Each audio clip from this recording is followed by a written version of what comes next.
सुख म्हणजे नक्की काय असते? या मालिकेच्या आजच्या भागात आपण बघणार आहोत, की इथे मात्र आता शालिनी खूप पॅनिक झालेली असते आणि तिने जी कुंडी चोरलेली असते ती जोरात फेकून देते. त्यावर सोमा म्हणतो, "काय झालं मॅडम?" तेव्हा शालिनी सांगते, "आपण चुकीची कुंडी इथे आणलेली आहे आणि खरी कुंडी मात्र नित्याजवळ सेफ आहे." त्यामुळे आता तो म्हणतो, "आपण लगेच जाऊन आणूया." त्यावर शालिनी त्याला अडवते.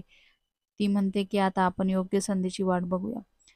पुढील भागात आपण बघणार आहोत, की आता इथे नित्या आणि अधिराज मंदिरामध्ये 11 दिवे पेटवतात आणि त्यामुळे आता नित्या म्हणते, "आपण हे सगळ्या मंदिरामध्ये लावू." तेवढ्यात तिला अधिराज पण मदत करतो. तिथनं एक आजी उठून जाते आणि त्या आजीच्या सामानातनं एक अल्बम खाली पडतो आणि अधिराज आवाज देऊ लागतो, "ए आजी थांब, तुझं काहीतरी पडलं आहे." आणि त्यावर तो खोलून बघतो तर गौरी आणि जयदीपच्या लग्नाचे फोटो त्याला भेटतात आणि तो म्हणतो, "यातलाच एक फोटो मला नित्या मॅडमने दाखवला होता." म्हणून तो सगळा अल्बम बघू लागतो.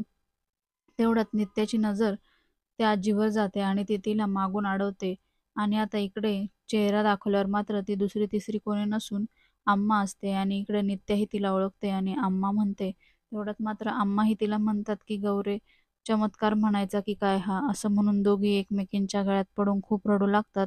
आता मालिकेच्या येणाऱ्या भागात आपल्याला कळणार आहे, की अम्मा आता आदिराजला जयदीप असल्याचं सत्य आठवून देण्यासाठी नित्याची कशाप्रकारे मदत करणार आहे. अशाच नवनवीन अपडेटसाठी आपल्या चॅनलला नक्की लाईक करा, शेअर करा, सबस्क्राईब करा.